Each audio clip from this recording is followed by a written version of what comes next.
அல்லேலூயா அல்லேலூயா. வாசிங்க மத்தேயு எழுதின சுவிசேஷம் 5 அதிகாரம் 14 நீங்கள் உலகத்துக்கு வெளிச்சமாக இருக்கிறீர்கள். மலையின் மேல் இருக்கிற பட்டணம் மறைந்திருக்க மாட்டாது. இங்கே என்ன சொல்லப்பட்டிருக்கு? நீங்கள் உலகத்துக்கு வெளிச்சமாக இருக்கிறீர்கள் என்று. அப்போது ஒவ்வொரு கிறிஸ்தவங்களும் எப்படிப்பட்டவங்களா இருக்கணுமா? வெளிச்சத்தை கொடுக்கக்கூடியவங்களா. வெளிச்சம், அந்த வெளிச்சம் நமக்குள்ளே இருளாக இருந்துச்சுன்னா இருள் தான் வெளிச்சமாக இருக்கும். அந்த இருள் எப்படி இருக்கும்? மற்றவங்களை இடற பண்ணும்.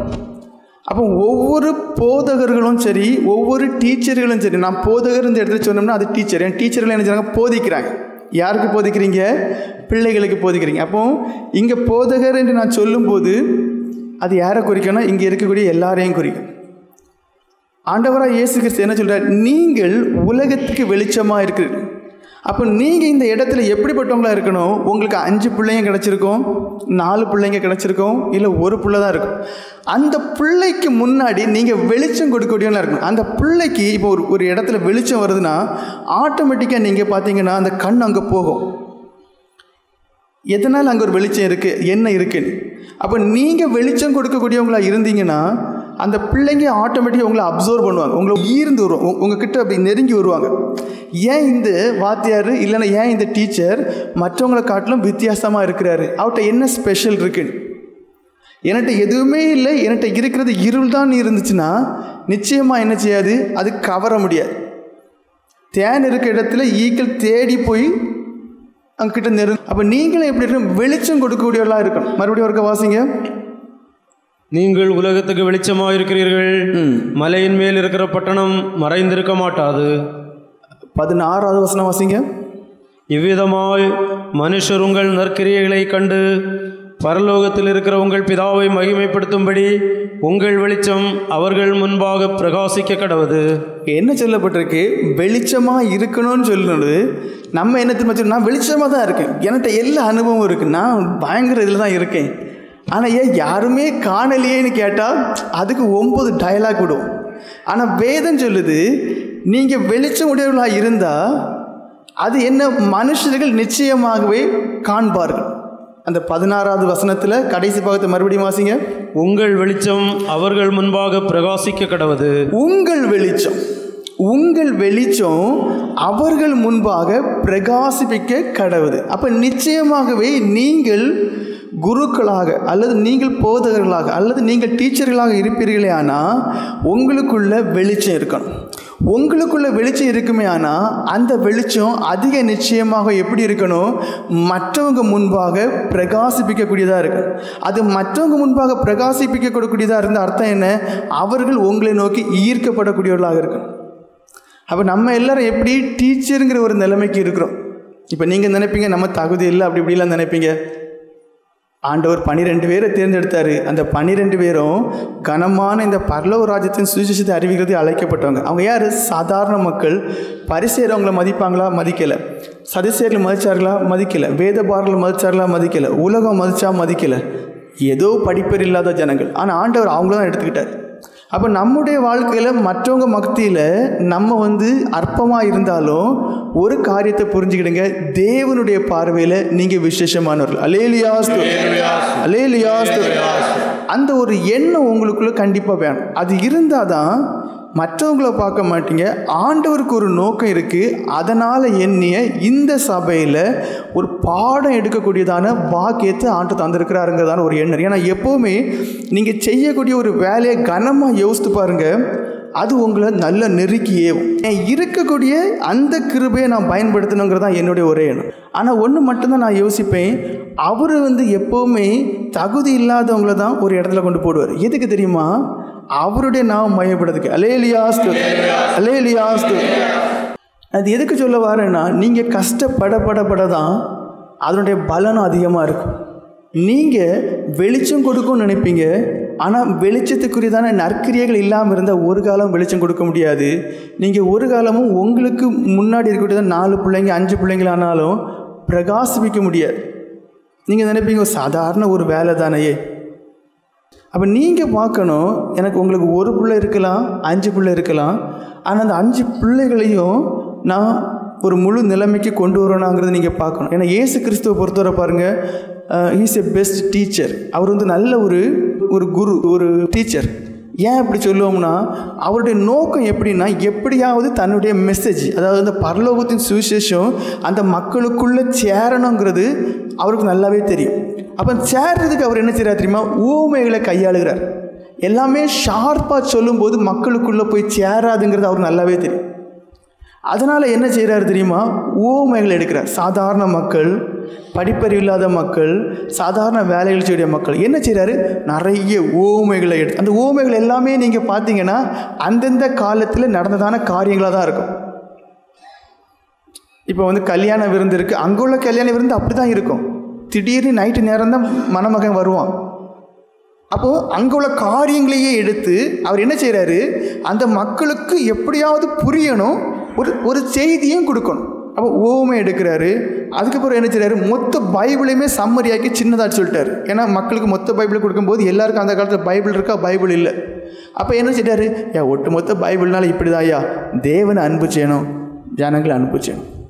அடுத்து படித்தவங்களுக்கு என்ன செய்கிறாரு, படித்தவங்களுக்கு வேதத்தையே எடுக்கிறாரு, அந்த வேதத்தை வாசிக்கிறாரு, அந்த வேதத்தை ஷார்ப்பாக சொல்லிக் கொடுக்காரு. பரிசேயர் சதிசேயர் வராங்க, கெட்டவங்களாக இருக்கிறாங்க, அவங்களுக்கு ஷார்ப்பாக பேசுகிறார். என்ன சொல்கிறாரு, உனக்கு ஐயோ சொல்கிறாங்க, நீர் பரிசேயர் சதிசேயர்லாம் இப்படிலாம் சொல்கிறீ, நியாயசாஸ்திரி உனக்கு ஐயோங்கிறார்.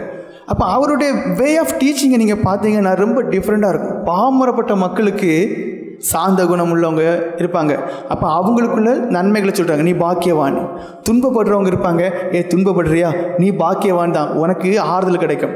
அப்போது ஒட்டுமொத்தமாக அந்த ஜனங்களை பார்த்து யாருக்கு எது ஃபிட் ஆகுமோ அப்படி பிரசங்கம் பண்ணக்கூடிய ஒரு பெஸ்ட் டீச்சர் தான் யார், ஆண்டவராக இயேசு கிறிஸ்து. இது எதுக்கு இந்த இடத்துல சொல்ல வரேன், உங்களுக்கு தெரியணும், உங்களுக்கு 5 பிள்ளைங்க இருக்கும், இல்லை 4 பிள்ளைங்க இருக்கும், 1 மணிக்கூர் தானே நீங்கள் நினச்சிங்கன்னா அடி கிடைக்கும், ஆண்டவர்களை அடிச்சு விடுவார். ஏன், அந்த பிள்ளைங்களை பரிசுத்தமான வழியில் நடத்தக்கூடிய பொறுப்பு உங்களுக்கு மட்டும்தான் இருக்குது. எங்கே தான் அந்த பிள்ளைங்க அதிகமாக படிக்கும், உங்கள்கிட்ட தான் படிக்கும். அப்போ பரிசுத்தமான வழியில் வழி நடத்துறதுக்கு முக்கியமான ஆட்கள் யார், நீங்கள் தான். அப்போ உங்களுக்கு அந்த கடமை உணர்வு வேணும். நீங்கள் என்ன செய்யணும், அந்த 5 பிள்ளைங்களுக்கும் எல்லாம் ஒரே மாதிரி பிக்கப் பண்ணி எடுத்துக்கிடாது. அப்போ நீங்கள் நல்லா படிக்கக்கூடிய பிள்ளைக்கு வாஸ்து கொடுத்தாலே போதும், அது படிச்சிடும். மக்கு இருக்கும், அவங்களுக்கு நீங்கள் என்ன தான் செய்தாகணும், தெளிவாக சொல்லிக் கொடுக்கணும், கதை மாதிரி சொல்லிக் கொடுக்கணும். சிலவங்களாம் கதை மாதிரி நீங்கள் சொல்லிக் கொடுங்க, ஈஸியாக புரிஞ்சிடும். சிலவங்க என்ன மைண்ட் மேப்புமாங்க, எல்லாத்தையும் டயக்ராம் மாதிரியே போட்டு சொல்லிக் கொடுத்துருவாங்க, ஈஸியாக புரியும். அப்போ அந்த மெத்தடுகளை நீங்கள் சொல்லிக் கொடுக்கலாம். இல்லை சார்ட்டில் சில படங்களை வரைஞ்சி இதுக்கு அர்த்தம் இது அப்படியாவது சொல்லி பண்ணலாம். உங்கள் பொறுப்பு, அதாவது 1 மணிக்கூர் தானேன்னு சொல்லி சனிக்கிழமை இருந்து ஒருக்கா வாசித்துட்டு சொல்லிக் கொடுக்கக்கூடியவங்களும் இங்கே இருப்பீங்க. நான் திரும்பவும் சொல்லேன், 1 மணிக்கூர் தானே, ஏதாவது சொல்லி விடலாம். ஆனால் அந்த 1 மணிக்கூருக்காண்டி 5 மணிக்கூர் ப்ரிப்பேர் பண்ணக்கூடியவங்க இருப்பீங்களான்னா எனக்கு சந்தேகம். ஏன்னா உங்களுக்கு என்ன மனதில் தெரியுமா, 4 பிள்ளைங்க 5 பிள்ளைங்க தானே. இல்லை, ஆண்டவருக்கு யாரை பிடிக்கும்னா உண்மை உள்ள மனுஷனை பிடிக்கும். மோசே ஏன் தேர்ந்தெடுத்தார், உண்மை உள்ளவன். பவுல் சொல்வார், நான் அந்த கனமான ஊழியத்துக்கு உண்மை உள்ளவனாக இருக்கிறதுனால என்னை ஆண்டவர் தேர்ந்தெடுத்தார். ஏன்னா அவருடைய நாலேஜை பார்த்து அவர் எடுக்கலை, உண்மை உள்ள உண்மையாக இருப்பான். அப்போ உங்களுக்கு என்ன வேணும்னா, நான் உண்மையாக இருக்கிறேன்னா மட்டும்தான் நீங்கள் ஏன்னா உங்கள் பின்னாடி நான் வர போகிறதே கிடையாது, உங்கள் பின்னாடி ஊழியக்காரங்க வந்து கேட்க போகிறதே கிடையாது, உங்கள் பின்னாடி பிரதர்மாரோ சிஸ்டர்மாரோ வந்து கேட்க போகிறது கிடையாது. ஆனால் டீப் டவுன் உங்களுக்குள்ளே என்ன இருக்கணும்னா, நான் இந்த சின்ன ஒரு மணிக்கூர் பரிசுத்த வேத பாடம் இதுக்கு உண்மையாக இருக்கிறேன்னா அதை நீங்கள் அந்த கேள்வி நீங்கள் எப்போவுமே கேட்டு பாருங்க. அப்போ இது எனக்கு ஆண்டவர் தந்தது, அப்போ அதுக்குள்ள நிலைமையில் நான் இருக்கிறேன்னா, அப்போ நீங்கள் உங்களை நீங்கள் கேட்டு பார்க்கணும், நான் உண்மையாக இருக்கிறேன். நான் இல்லை கடமைக்கு தான் பண்ணுறேன்னா அது உங்களுக்கு பயங்கர கேடு. நீங்கள் ஒரு காலமும் சொல்ல முடியாது, ஒரு ஆளுக்கு தானே. சில பிள்ளைங்களுக்கு ஒருத்தங்க தான் இருப்பாங்க, ஒரு ஆளுக்கு தான் நினைப்பீங்க. இல்லை, அது ஒரு ஆளுக்காக இருந்தாலும் நீங்கள் என்ன தான் செய்யணும், உண்மையாக இருக்கும். ஒரு ஆள் தான், ஒரு பிள்ளை தான் இருக்கும், அது மக்கு பிள்ளையாக இருக்கலாம். ஆனால் சில சரித்திரங்கள் இருக்குது, அந்த ஒரு மக்கு பிள்ளைய ஸ்டார் ஆக்கியிருக்காங்க. எப்படி தெரியுமா, தங்களுடைய வாழ்க்கையே கொடுத்து மற்றவங்களுக்கு ஒர்க்காக சொல்லிக் கொடுக்குறது, 9 நேரம் சொல்லிக் கொடுத்து அப்படியே மாற்றுறது. அப்போ உங்களுக்கு தெரியணும், இயேசு கிறிஸ்துவை நம்ம பின்பற்றுறோம், அவர் என்ன மாதிரி பண்ணுற நிறைய ஸ்ட்ராட்டஜியை வச்சுருக்கிறார். எப்படி எங்கே எதை பிரசங்கம் பண்ணணும், எதை எப்போ பிரசங்கம் பண்ணால் எந்த விதத்தில் அது பிரயோஜனமாக இருக்கணும். அப்போ உங்களுக்கு தெரியணும், உங்களுக்கு இருக்கக்கூடியவங்களை பார்த்து எத்தனை பேர் எப்படி இருக்கிறீங்க, அந்த பிள்ளைங்களுக்கு எதை சொல்லிக் கொடுக்கணும், எதை சொல்லிக் கொடுக்கக்கூடாதுன்னு தெரியணும், எப்படி சொல்லிக் கொடுக்கணும், எப்படி சொல்லிக் கொடுக்கக்கூடாதுங்கிறது தெரியும். இதுக்கெல்லாம் முக்கியம் என்ன தெரியுமா? முதல்ல முழங்கால் நிற்கும். ஒரே வார்த்தையில் சொல்லிடுங்க, ஏன்னா படிப்பறிவு கிடையாது, எனக்கு இது ரொம்ப தெரியலை, நான் சொல்லுவேன் அது கள்ளத்தனம், அது கபடு. அப்போ என்ன, நம்ம பிரயாசப்படுறோம், படிக்கிறோம், சொல்லித்தரோம். அப்போ நீங்கள் எக்காரணம் கொண்டு என்ன சொல்ல முடியாது, எனக்கு ஒன்றும் தெரியாது, எனக்கு ஒன்றும் தெரியாது. அது நீங்கள் சொல்லக்கூடிய சாக்கு போக்கு. இது நீங்கள் புரிஞ்சுக்கிடணும். உங்களை ஒரு ஆள், நான் ஏன் இவ்வளோ டைம் எடுத்து தெளிவாக சொல்கிறேன்னா, எனக்கு தேவை உங்களுக்குள்ள ஒரு கமிட்மெண்ட் இருக்கணும். ஏனோ தானோன்னு இருந்தால் ஆண்டவருக்கு நீங்கள் கணக்கு கொடுக்க வேண்டியது இருக்கும். அப்போ ஒரு பிள்ளையாக இருக்கட்டும், நான் உண்மையாக இருக்கணும், அதான் நீங்கள் கேட்க வேண்டும். நான் அதாவது என்னை ஒரு டீச்சராக போட்டுருக்கு, நம்ம என்ன செய்கிறோம், அந்த ஒரு தாளந்து போல் உள்ள இப்படி கள்ளத்தனம் முடித்தவங்களா இருக்கும், ப்ரிப்பேர் பண்ண நேரம் இருக்காது, இல்லை விருப்பம் இருக்காது. உடனே என்ன சொல்லுவோம், அது எனக்கு ரொம்ப ஞானம் இல்லை, ஆனாலும் நான் என்னால் முடிஞ்ச நான் பண்ணுறேன். இல்லை, அதை நீங்கள் யோசிங்க. ரெண்டாவது, இயேசு கிறிஸ்துவுடைய போதனை எல்லாருக்குள்ளேயுமே ஷார்ப்பாக தட்டுச்சு. ஏன் தட்டுச்சு தெரியுமா? அவருடைய வாழ்க்கையும் நர்சாட்சி கொடுக்கக்கூடியதாக இருந்துச்சு.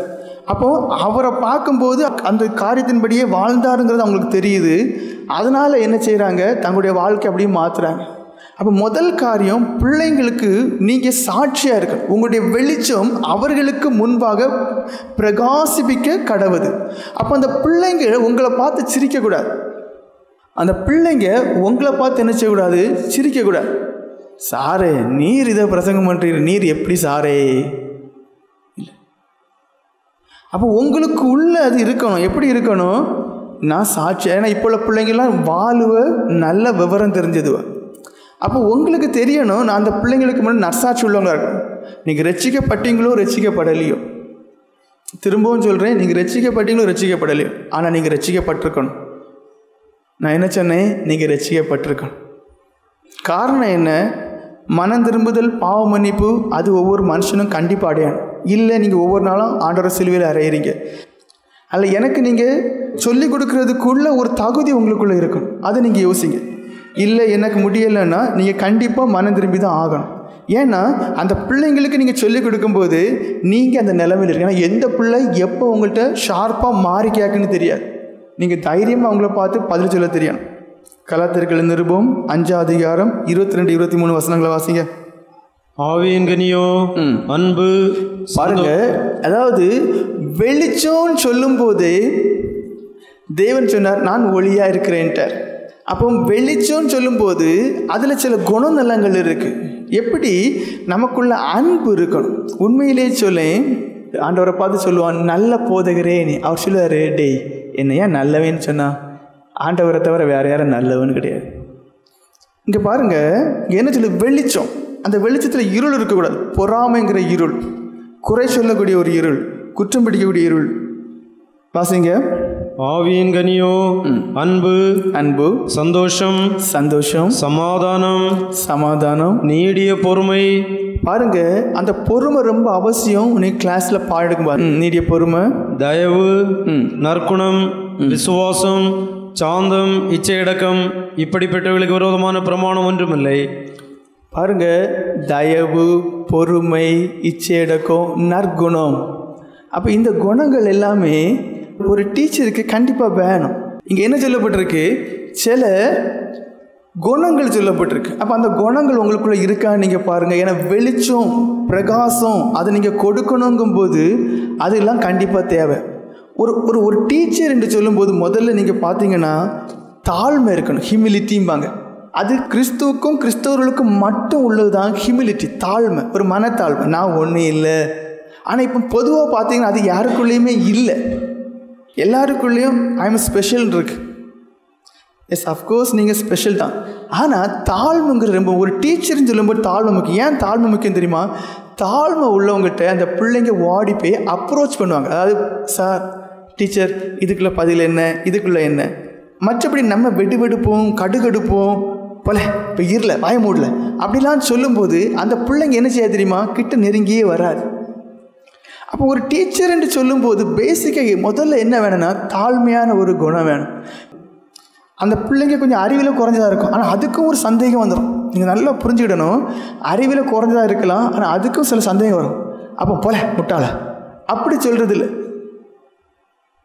என்ன செய்யணும்? பிள்ளைக்கு கேள்வி என்ன, அதுதான் முக்கியம். அப்போ தாழ்மைங்கிறது ரொம்ப முக்கியம். அடுத்து என்ன? Disciplined life. ஒரு ஒழுக்கம் உங்களுக்குள்ளே இருக்கணும். உங்களுக்குள்ள ஒரு ஒழுக்கம் இருக்கணும்.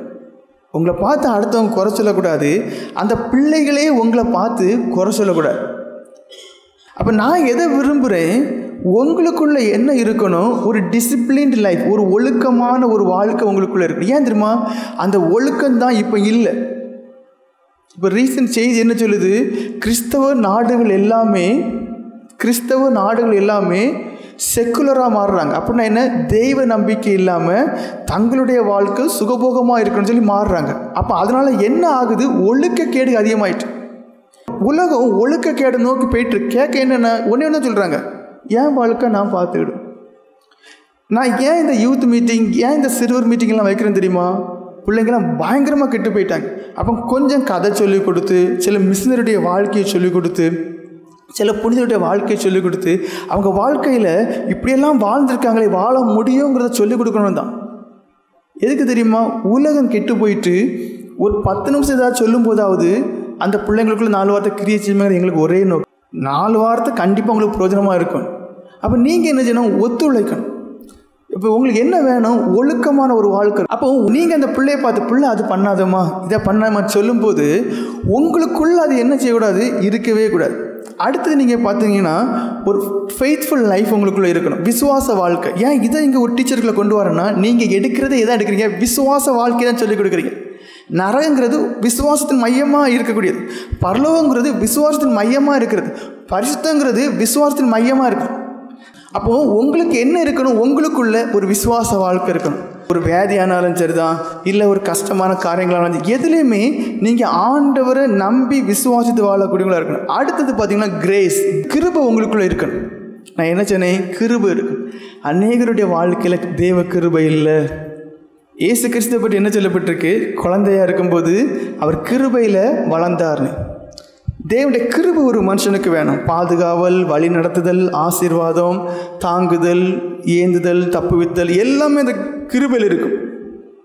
உங்களை சிருஷ்டிலும் ஒரு படலம் போல் இருந்து அதை பாதுகாக்கக்கூடிய ஒரு தன்மை இருக்கும். ஏன் இதை சொல்ல வரேன்னா, அது இருந்தால் தான் நீங்கள் மற்ற பிள்ளைங்களுக்கு கிருபையை குறித்து சொல்லிக் கொடுக்க முடியும். ஏன்னா அந்த பிள்ளைங்களுக்கு எல்லாமே நிறைய சந்தேகம் இருக்குது. முழுமையாக வரைக்கும் நான் நிலைநிற்க முடியுமா, விசுவாசத்தில் நிலைநிற்க முடியுமான்னு. ஆனால் தெளிவாக சொல்லலாம், உங்களுக்குள்ளே அந்த கிருபை இருக்குமே. ஆனால் அடுத்தது என்ன? ஞானம். டீச்சராக இருக்கக்கூடிய உங்களுக்கு என்ன இருக்கணும்? ஞானம் வேணும். வேதம் சொல்லுது, எதை சம்பாதிக்காவிட்டாலும் எதை சம்பாதி? ஞானத்தை சம்பாதி. அந்த ஞானம்னா என்ன? ஒரு 10 புக்கு வாங்கி படிக்கிறதா? அது இல்லை. வேதம் சொல்லுது, கர்த்தருக்கு பயப்படுதல் ஞானம் என்றும், அறிவுங்கிறது பரிசுத்தரை அறிகிறதே அறிவு என்று. அப்போ நீங்கள் பாடம் எடுக்கிறது பைபிளை பற்றி, நீங்கள் பாடம் எடுக்கிறது விசுவாச சம்பந்தமான காரியம். அப்போ உங்களுக்குள்ள என்ன ஞானம் இருக்கணும்? தீமையை விட்டு விலகக்கூடிய ஞானம் இருக்கு. அப்படின்னா அர்த்தம் என்ன? நீங்கள் பாவம் செய்யாமல் இருக்கு.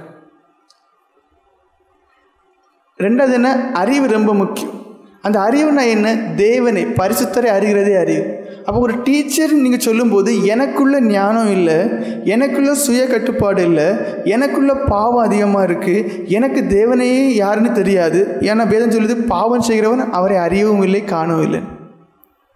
அப்போ ஒரு டீச்சர்னு சொல்லும்போது உங்களுக்கு ஞானம் முக்கியம், பரிசுத்தம் முக்கியம். அதை கண்டுபிடிச்சிடுங்க.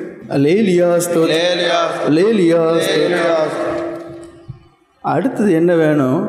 ஒரு ஸ்ட்ராட்டஜி உங்களுக்கு இருக்கணும். அதாவது ஒரு வழிமுறைகள் இருக்கணும். இப்போ எப்படின்னா, அந்த பிள்ளைங்களுக்கு நம்ம ஒரு மாதிரியான வாழ்க்கையை காண்பித்த பிறகு தான் அந்த பிள்ளைங்களுக்குள்ள உறுதி உருவாகும். அப்போது நான் தேவனை எப்படி பின்பற்றுகிறேன், நான் பரிசுத்தமாக என்னென்ன விதத்தில் வாழ்கிறேன், அதையும் நீங்கள் என்ன செய்யணும்? அந்த பிள்ளைங்களுக்கு சொல்லணும். ஏன்னா இப்போ எல்லாமே தியரிட்டிக்கலாக இருக்க தவிர ப்ராக்டிக்கலாக இல்லை. என்கிட்ட இல்லை, ஆனால் சொல்ல மட்டும் சரி.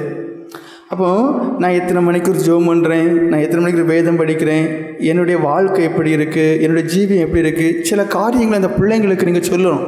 ஏன்னா எதையுமே எடுத்து எதையுமே ஈஸியாக பிரசங்கம் பண்ணிடலாம், ஆனால் சாட்சி சொல்லும்போது அது இன்னும் பலனாக இருக்கும்னு. ஏன்னா இந்த உலகத்தில் எதுதான் முக்கியம்னா சாட்சியின் ஜீவி. அப்போ நீங்கள் என்ன செய்யணும், அந்த பிள்ளைங்களுக்கு பாடம் 100க்கு 100 வாங்கணும், அதெல்லாம் ரெண்டாவது. அந்த பிள்ளைங்களுடைய வாழ்க்கை 100க்கு 100 பரிசுத்தமாக இருக்கணும். அதுதான் உங்களுடைய நோக்கமாக இருக்கும். கொலோசருக்கு நிருபம் 3:12-17, அதாவது 1-17 வரைக்கும் நீங்கள் வாசித்தா உங்களுக்கு ரொம்ப பிரயோஜனமான நிறைய காரியம் இருக்கும். ஆனால் 12-17 வரைக்கும் வாசிங்க. கொள்ளப்பட்ட பரிசுத்தரும் பிரியருமாய் உருக்கமான இரக்கத்தையும் தயையும் மனத்தாழ்மையும் சாந்தத்தையும் நீடிய பொறுமையும் தரித்து கொண்டு. பாருங்க, ஒரு காரியத்தை புரிஞ்சுக்கிடுங்க, நீங்கள் செய்கிறது அற்பமான காரியம்னு சொல்லி தயவு செய்து யோசிக்காதுங்க. இங்கே என்ன சொல்லப்பட்டிருக்கு, நீங்கள் தெரிந்து எடுத்துக்கொள்ளப்பட்டவர்கள். அப்போ உங்களுக்கு தெரியணும், இது ஏதோ எதர்ச்சியாக வேற ஆள் இல்லாமல் உங்களை போட்டிருக்கு அப்படி யோசிக்காதுங்க.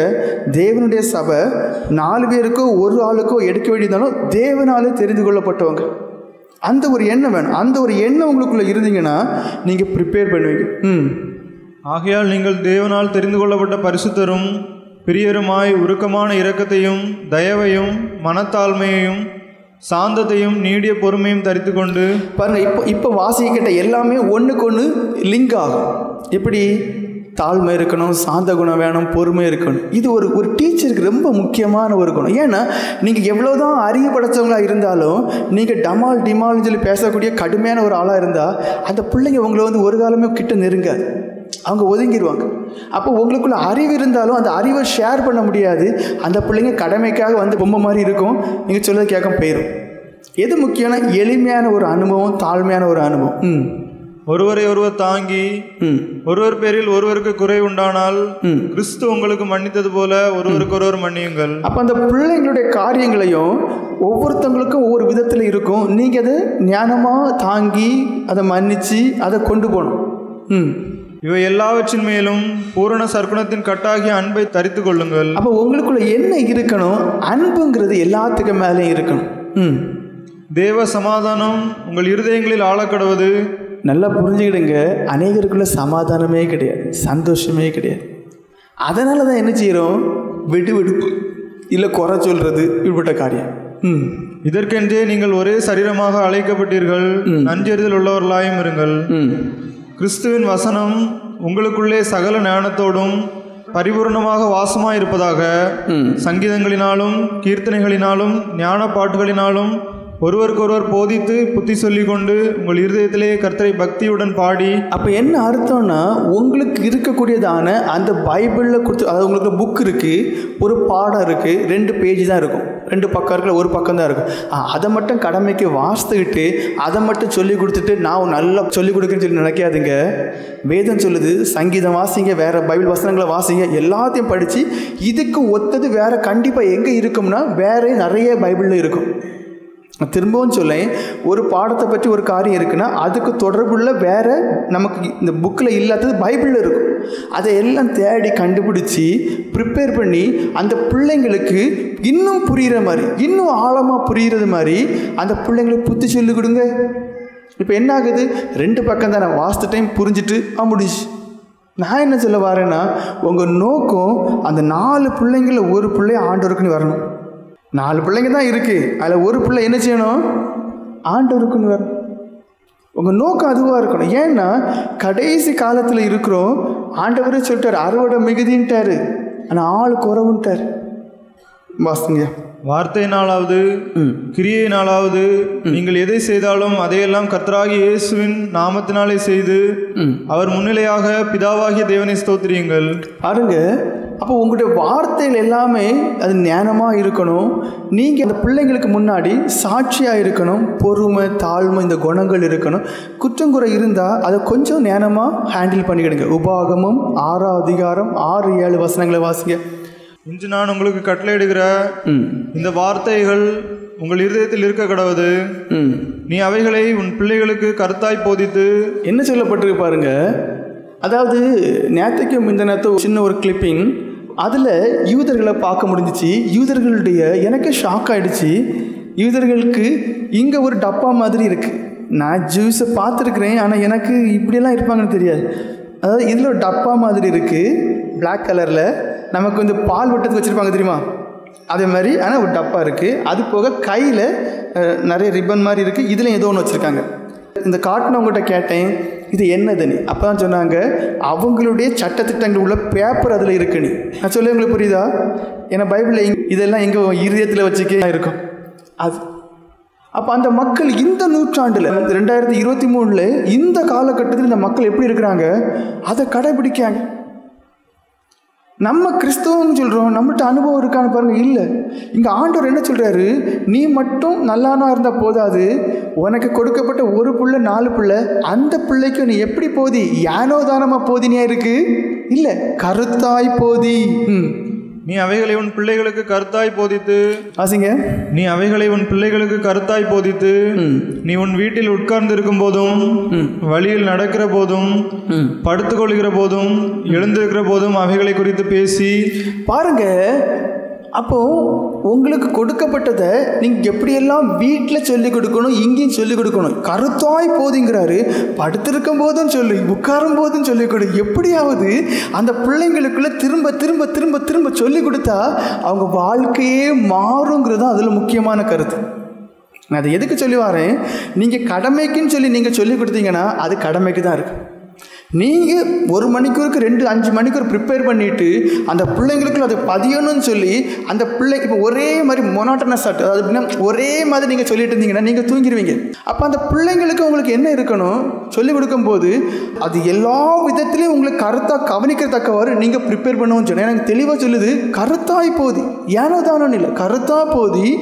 அடுத்து என்ன, ஒருக்கா போதிச்சுட்டுனே சொல்லி சும்மா இருக்காத, அந்த பிள்ளைங்களை பார்க்கும்போதெல்லாம் உட்காம்பரம் இருக்கும்போது எல்லாமே நீ சொல்லிக் கொடுன்னு. யாக்கோபு நிருபம் 3:1 வாசிங்க. என் சகோதரரே, அதிக ஆக்கினையை அடைவோம் என்று அறிந்து உங்களில் அநேகர் போதகராக இருப்பீர்களாக. அப்படின்னா அர்த்தம் என்ன, நீங்கள் நேர் மாறி தான் யோசிப்பீங்க. நான் என்ன தெரியுமா யோசிக்கேன், கர்த்தருடைய கிருபையினால. அப்படின்னா இந்த இந்த ஒரு பொறுப்பு இருக்கலாம், போதிக்கக்கூடியதான பொறுப்பு, சொல்லிக் கொடுக்கக்கூடிய பொறுப்பு இருக்கலாம், அது மிகவும் உயர்ந்தது. நீங்கள் அப்படி யோசிங்க. ஏன் அதிக ஆக்குன, ஏன் மனுஷி இது 1 மணிக்கூர் உங்களுக்கு தந்திருந்தாலும் இந்த பொறுப்பு எப்படிப்பட்ட பொறுப்பு, ரொம்ப கூடுன உயர்ந்த பொறுப்பு.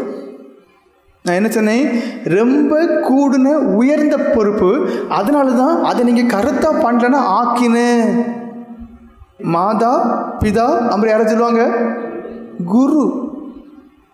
அர்த்தம் என்ன, you are a teacher to the student. அப்போ என்ன, உங்களுக்குன்னு ரெஸ்பான்சிபிலிட்டி இருக்குது. என்ன ரெஸ்பான்சிபிலிட்டி, கருத்தாக போதிக்கணும். என்ன சொன்னேன், கருத்தாக போதிக்கணும். இது சனிக்கிழமை நைட்டு 10 மணி வரைக்கும் வேலை செய்யிட்டு காலையில் எழுப்பின உடனே அடிச்சு பரண்டு ஓடி வர்றது இல்லை. ஏன் ஆக்கினியை வச்சிருக்கிறாரு? நான் திரும்ப திரும்ப சொல்லிட்டு ஒரு பாயிண்ட் தான், அந்த ஒரு பிள்ளையாக இருந்தாலும் அந்த ஒரு பிள்ளைக்கு நீங்கள் சொல்லிக் கொடுக்க வேண்டிய பிரகாரம் சொல்லி கொடுத்து தான் ஆகணும். இல்லைன்னா நீங்கள் அந்த பிள்ளையுடைய வாழ்க்கையை தொலைச்சி கட்டுறீங்க. ஏன், டீச்சிங்கிறதான ஒரு வாழ்க்கை அது ரொம்பனா ரொம்ப. இப்போ சிற்பி இருக்குது, அந்த சிற்பிக்க வேலை என்ன, கண்ணும் கருத்துமாக இருந்து ஒரு உருவத்தை உருவாக்குறது. நீங்கள் என்ன செய்யணும், அது ரொம்ப ஈஸி. என்ன, மெதுவாக கொத்த வேண்டியது மெதுவாக கொத்தணும், கொஞ்சம் ஷார்ப்பாக கொத்தணும். இது அப்படி இல்லை, இன்னும் கஷ்டம். ஏன்னா எல்லா பிள்ளைங்களும் நல்ல பிள்ளைங்களாக இருந்தாலும் பரிசுத்தத்தை விரும்பாது, தேவனுக்கு பிரியமாக இருக்க விரும்பாது. ஏன்னா அந்த மாம்சம் எப்போவுமே இதுக்கு எதிரானது. அவங்களுக்கு எப்படி, நல்லா சாப்பிடணும், சுற்றணும், காயாக இருக்கணும், பெரிய வீடு வாங்கணும், அப்படி இருக்கு. இதுதான் பொதுவாகவே எல்லா பிள்ளைங்களுக்கும் இருக்கக்கூடியதான ஒரு தன்மை. அப்போ அப்படிப்பட்டு அந்த சுத்தக்கூடியதான உல்லாசம் அனுபவிக்கூடியதான அந்த மனசை மாற்றி பரிசுத்தமாக ஆண்டவருக்கு பிரியமாக இருக்கணும்னு சொல்கிறதுலாம் சாதாரண ஒரு காரியமே கிடையாது. அப்போ நீங்கள் என்ன செய்யணும், உங்களுக்கு ஒரு ரெஸ்பான்சிபிலிட்டி உங்களுக்கு தெரியணும், நீங்கள் எப்படிப்பட்டதான ஒரு பொறுப்பில் இருக்கிறீங்கன்னு. நீதிமொழிகளின் புஸ்தகம் 3:5-7 வரைக்கும் வசனங்களை வாசிங்க. உன் சுய புத்தியின் மேல் சாயாமல். என்ன சொல்லப்பட்டு, உன் சுய புத்தியின் மேல் சாராமல். நிறைய வாலிப பிள்ளைங்க தொலைஞ்சி நாசமாக போகிற முக்கியமான காரணம், தங்களுக்கு தாங்க முடிவு பண்ணுறாங்க. எப்படி, எனக்கு அழைப்பில்லை, எனக்கு இது முடியாது, எனக்கு இது கஷ்டம். நான் சொல்லுவேன், அதெல்லாம் தங்களுக்கு தாங்களே தான் தலையில் மண்ணள்ளி போட்டுரு. ஏன், அந்த சுய புத்தி என்ன சொல்லும், மாம்சம் என்ன சொல்லும், நான் எல்லாத்தையும் அனுபவிக்கணும். அப்போ என்ன செய்வாங்க, 9 காரியங்களை சொல்லுவாங்க. நீங்கள் அந்த பிள்ளைங்களை செதுக்கணும். எப்பல இது கடைசி காலம், காலம் கடைசி. ஏன்னா வேதத்தில் என்ன சொல்லப்பட்டிருக்கு, நோவாவின் காலத்தில் பெண் கொடுத்தும் பெண் எடுத்தும் இருப்பாங்க, வெள்ளம் கொண்டு போச்சு. அதே போல இருக்கும் நீ. அப்போ இப்போ என்ன சொல்கிறாங்க எல்லாருமே, அது குடும்பமாகணும், எல்லாம் கோத்திரமாக இருக்கணும். ஆண்டவர் சொல்கிறாரு, அப்படி நீ உன் தேவைகளை அறிஞ்சு நீ சுகபோகமாக இருக்கிறது விரும்பும்போது தான் என் வருகை இருக்கும். இது கடைசி காலம். அப்போ நீங்கள் சொல்ல வேண்டிய பிரகாரம் அந்த பிள்ளைங்களுக்கு நீங்கள் சொல்லிக் கொடுக்கணும், உன் வாழ்க்கை எப்படி இருக்குது, அது அர்ப்பணி. ஏன்னா அந்த சுயத்தில் என்ன இருக்கும், சுய சம்பந்தமான காரியம் தான் இருக்கும். அப்போ என்ன அந்த பிள்ளைங்களுக்கு நீங்கள் தான் சொல்லிக் கொடுக்கணும். பரிசுத்த வாழ்க்கை, சன்னியாச வாழ்க்கை, ஆண்டவர் ஊழியத்துக்குரிய காரியத்தை நீங்கள் தான் சொல்லணும். வாசிங்க. உன் சுய புத்தியின் மேல் சாயாமல் உன் முழு இருதயத்தோடும் கர்த்தரில் நம்பிக்கையாயிருந்து உன் வழிகளில் எல்லாம் அவரை நினைத்துக்கொள். அப்போ நீங்க அந்த பிள்ளைங்களுக்கு சொல்லணும், தெரிஞ்ச காரியமா இருக்கும், ஆனாலும் அதுலயே நீ என்ன செய்யணும், உன்னோட நம்பிக்கையை ஆண்டவர்கிட்ட கொடுத்து, நீ உன்னுடைய சுயசித்தம் செய்யாத, நீ ஒன்று ஆண்டவருக்கு கொடுத்து உன் வழியிலெல்லாம் நீ ஆண்டவர் தானே, ஒவ்வொரு வேலை செய்யும் போதும் அந்த தேவனை நினைன்னு சொல்றார். அப்பொழுது அவர் உன் பாதைகளை செவ்வாய்ப்படுத்துவார், நீ உன்னை ஞானி என்று எண்ணாதே. பாருங்க, இதெல்லாம் அந்த பிள்ளைங்களுக்கு சொல்லிக் கொடுங்க. ஏன்னா அந்த வாலிப பிராயங்களுக்கெல்லாம் நீங்கள் பாருங்க, மாஸ்டர் சீனியர் சூப்பர் சீனியர், இது இந்த பிள்ளைங்களுக்கு எல்லாமே அதில் பொறுப்பாக இருக்கிறவங்களுக்கெல்லாம் ரொம்ப கடமை உண்டு. நான் திரும்பவும் சொல்லேன், சீனியர் சூப்பர் சீனியர் மாஸ்டர். ஏன்னா பெண்களை நீங்கள் உருவாக்கி கொண்டு வரணும், பரிசுத்தமான பிள்ளைங்களாட்டு. ஆண்களை பரிசுத்தமான ஆண்களை கொண்டு வரணும். ஏன், அதுகளுக்குள்ள இருக்கக்கூடிய சுய புத்தி சுய ஞானம் அப்படியே எடுத்து மாற்றப்படணும். நீ உன்னை ஞானி என்று எண்ணாதே, கர்த்தருக்கு பயந்து தீமையை விட்டு விலகு. அப்போது அந்த பிள்ளைங்களுக்கு கர்த்தருக்கு பயப்படுறது என்னங்கிறத நீங்கள் என்ன செய்யணும், உள்ள புகுத்தி தீமையான காரியங்களை விட்டு விலகிறதுக்கு உங்களுக்கு கடமை இருக்கு. உபாகமும் 32வது அதிகாரம் 2வது வசனம் வாசிங்க. இங்கு வார்த்தையினுடைய வல்லமையை குறித்து சொல்லப்பட்டு வாசிங்க. மழையானது இளம் பயிரின் மேல் பொழிவது போல என் உபதேசம் பொழியும், பனித்துளிகள் புல்லின் மேல் இறங்குவது போல என் வசனம் இறங்கும். இங்க என்ன சொல்லப்பட்டிருக்கு, வசனத்தை ஆண்டவர் இறக்கணும்னு சொல்லி அவர் விரும்புகிறார். மழை துளி இறங்குறது போல, பனி புல்லுக்கு மேலே இறங்குறது போல, அந்த புல் என்னச்சும் அது நல்லா கொழுத்து வளர்றதுக்கு பிரயோஜனமாக இருக்கு. அதே போல் நீங்கள் உங்களுக்கு ஒரு கடமை இருக்குது, உபதேசம் வசனம், இதை அந்த பிள்ளைங்களுடைய மனதில் இறக்கி தான் ஆகணும். ஒரே வார்த்தை, நான் நல்லா சொல்லிக் கொடுக்கேன், பையன் படிக்கலை புள்ள படிக்கலை, நான் சொல்லி நீங்கள் சொல்லிக் கொடுக்குற விதத்தை மாற்றுங்க. நான் என்ன சொன்னேன், சொல்லிக் கொடுக்க விதத்தை மாற்றுங்க. நான் இப்படி தான் இருப்பேன், நான் கடமைக்கு தான் பாடம் எடுப்பேன், புள்ள படிக்கலைன்னு சொன்னால் நான் உங்களை ஏற்றுக்கிடவே மாட்டேன். அப்போ உங்களுக்கு தெரியணும், நீங்கள் பிள்ளைங்களுக்கு பாடம் எடுக்கும்போது எல்லா பிள்ளைங்களும் ஒரே மாதிரி இருக்காது, ஆனால் எல்லா பிள்ளைங்களும் படித்து தான் ஆகணும். அதான் உங்கள் நோக்கமாக இருக்கும்.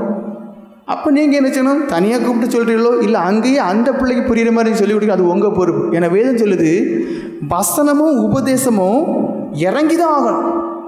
அப்போ நீங்கள் என்ன செய்யணும், அந்த பிள்ளைங்களுக்குள்ள அதை இறக்கி தான் ஆகணும். தீத்துக்குள்ள நிருபம் 2வது அதிகாரம் 7வது வசனம் வாசிங்க.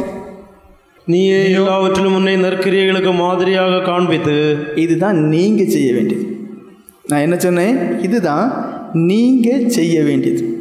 நற்கிரியைகளுக்கு மாதிரியாக இருக்கு. நீங்கள் என்னதான் சொல்லிக் கொடுத்தாலும் என்கிட்ட நற்கிரியை இல்லை, என்கிட்ட மாதிரியான ஒரு வாழ்க்கை இல்லைன்னா நான் சொல்வேன் அந்த பிள்ளைங்க படிக்காது. இனி பொதுவாட்டு 1-2 காரியங்கள், அதாவது டீச்சருக்கு என்னென்ன குவாலிட்டி வேணும்னு. முதல் காரியம் எஃபெக்டிவ் கம்யூனிகேஷன். கம்யூனிகேஷனை தெரியுமா, தி ஆர்ட் ஆஃப் கம்யூனிகேட்டிங். அதாவது எப்படின்னா, நீங்கள் ஒரு சொல்லிக் கொடுக்குறது. அப்போது இந்த சொல்லிக் கொடுக்குறதுல ஒரு வே இருக்குது. நீங்கள் சொல்லிக் கொடுக்குறது கொஞ்சம் வித்தியாசமாக நீங்கள் சொல்லணும். அப்போ அதில் பாடி லாங்குவேஜ் கண்டிப்பாக இருக்கணும், ஐ கான்டாக்ட் கண்டிப்பாக இருக்கணும், இந்த வே ஆஃப் ப்ரெசன்டேஷன் நல்லா இருக்கணும், அப்புறம் ஆக்சண்ட் நல்லா இருக்கணும். நான் எதுக்கு இங்கே சொல்ல வரேன், சாதாரண ஒரு சின்ன சாப்டர் தானே, சின்ன ஒரு புக்கு தானே, ஒரு பாடம் தான் நீங்கள் நினைப்பீங்க. ஆனால் 4 பிள்ளைங்களாக இருந்தாலும் அந்த பிள்ளைங்க புரிகிற விதத்தில் இருக்கணும்னா முதல்ல நீங்கள் பேசக்கூடிய விதத்தை மாற்றணும். லே அவனே இவனே அப்புறம் என்ன அப்படி இப்படி அந்த அதாவது ஒரு அந்த மாதிரி பேசுறதை விட்டுருங்க. கொஞ்சம் நீங்கள் ஒரு எஜுகேட்டட் அங்கே படித்தவங்களாக இருக்கிற மாதிரி நீங்கள் என்ன உங்களுடைய அந்த வே ஆஃப் அந்த டோன் எப்படி இருக்குன்னா கொஞ்சம் ஸ்டாண்டர்டாக இருக்கணும். நீங்கள் சொல்கிறது கொஞ்சம் என்ன மெச்சூரான மாதிரி இருக்கணும், கொஞ்சம் அது மதிக்கத்தக்கவாக இருக்கும்.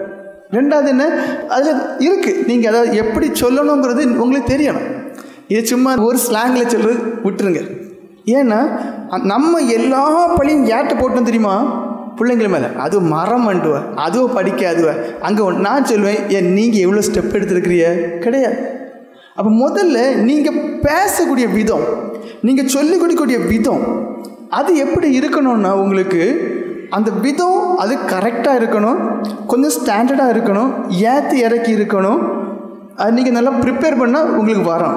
அடுத்து என்ன, குட் லிசனிங் ஸ்கில்ஸ். அப்படின்னா என்ன அர்த்தம்? நீங்கள் காது கொடுத்து கேட்கக்கூடியவங்களாட்டம் இருக்கணும். இப்போ நம்ம எல்லாம் எதுக்கு அட்வான்ஸ்ட் ஆகிட்டோன்னா, சொல்லிகிட்டே இருப்போம், பிரசங்கம் பண்ணிகிட்டே இருப்போம், அது பண்ணிட்டோம், இதை பார்த்தா நான் இதை பண்ணுறாங்க. ஆனால் சார் எனக்கு இன்னும் டவுட் இருக்குது, வாயை மூட்டி இருப்பியா? ஏன் இங்கே ஒன்றுமே தெரியாது, எங்கே அவன் பிடிச்ச நேக்கு சொறி விட்டுருவானோன்னு சொல்லி பயம். ஆனால் உண்மையிலே நீங்கள் ஒரு நல்ல டீச்சர்னா மட்டம் தட்டாதுங்க. குட் லிசனிங் ஸ்கில்ஸ்ன்னு சொன்னேன். கவனமாக நீங்கள் கேட்கணும். அந்த பிள்ளைங்களை டக்குன்னு மட்டம் தட்டிடாத. டே நீ 1 மார்க் எடுக்க மாட்டா, 0 மார்க் தான் எடுப்ப, வாய மூடல, நீ முதல்ல ஒரு 50 மார்க் எடு, 50 கேள்வி கேளு, அப்படியெல்லாம் சொல்லாதுங்க. நிறைய பேர் என்ன செய்கிறாங்க, அப்படியே சொல்லி அதை ஆஃப் பண்ணிடும். அதிகாரத்தில் இருக்கிறவங்களால யாரையும் மட்டம் தட்ட முடியும். ஆனால் நீங்கள் என்ன செய்யணும், அந்த அதிகாரத்தை கொஞ்சம் குப்பையில் கொண்டு போட்டுவிட்டு, ஏதோ அந்த பிள்ளை சொல்ல வருது சொல்லு பார்ப்போம், கொஞ்சம் கேளுங்க. இது ஏன் சொல்ல வரேன்னா, நீங்கள் ஏதாவது அந்த பிள்ளைங்களுக்கு சொல்லலாம், சொல்லி அந்த பிள்ளைங்களை சமாளிச்சிடலாம். ஆனால் உண்மையாக சொல்லேன், அந்த பிள்ளை வளராது, கீழ் நோக்கி தான் போகும். அப்போது 3வது என்ன வேணும், பொறுமை ரொம்ப அவசியம் டீச்சர்ஸ்களுக்கு. முதல்ல எதுக்கு பொறுமை வேணும்? நிதானமாக அந்த பிள்ளைங்க கேட்கக்கூடிய கேள்விக்கு பதில் சொல்லக்கூடியதான ஒரு கிருபை. ஏன்னா என்ன பண்ணுறோம், ஒன்றுமே தெரியாட்டாலும் ஏதாவது சொல்லி மூடி மறைச்சிரும். ஆனால் தெரியல, ஆண்டவர் நம்மளை பார்த்து சிரிப்பார், நம்மளை தண்டிப்பார். ஒன்று என்ன சொல்லணும், பிள்ளை எனக்கு இதில் ரொம்ப தெரியாதுமா, நான் அது என்ன செய்கிறேன், நான் அதை நான் படிச்சுட்டு இல்லை கேட்டுட்டு அடுத்த வாரம் சொல்லித்தரேன். அது உங்கள் தாழ்மையை சொல்லுது. அந்த பிள்ளை நீங்கள் சொல்லிக் கொடுக்கும்போது இன்னும் அதிகமாக புரிஞ்சுக்கிடுவான். ரெண்டாவது என்ன, அப்படியே விடக்கூடாது. அதில் எது பிரயோஜனமானதோ அதை நீங்கள் கொஞ்சம் கஷ்டப்பட்டு சொல்லணும். அப்போ சில காரியம் நமக்கு தேவை, சில காரியம் நமக்கு தேவை கிடையாது. ஆனால் எது தான் நான் சொல்ல விரும்புகிறேன், சொல்கிறத காது கொடுத்து கேட்கணும். தேவையில்லாத கேட்கும்போது விட்டுருங்க. மீதி உள்ளதை நிதானமாக பதில் சொல்லக்கூடிய கிருபை வேணும். மூடி மறைச்சி சின்ன பிள்ளைங்க தானே ஏதாவது சொல்லலான்னு சொல்லாதுங்க. அந்த சின்ன பிள்ளைக்குள்ளே தப்பான ஒரு பதிலை நீங்கள் சொல்லும்போது சாகிற வரைக்கும் அந்த பிள்ளை அது மறக்காது. அப்போ அந்த பிள்ளை கெட்டு போகிறதுக்கு உங்களுடைய நிசாரமான சின்ன பிள்ளை தானேன்னு சொல்லி வாய்க்கு வந்தபடி சொல்லக்கூடியதான பதில் காரணமாக இருக்கும். அதான் சொல்லுவார். ஏன்னா இந்த இருதயத்தில் சில காரியங்கள் அப்படியே பதிஞ்சிடும். அப்போ நீங்கள் சின்ன பிள்ளைங்கிட்ட பேசினாலும் பொறுமை வேணும், நிதானமாக பேசணும்.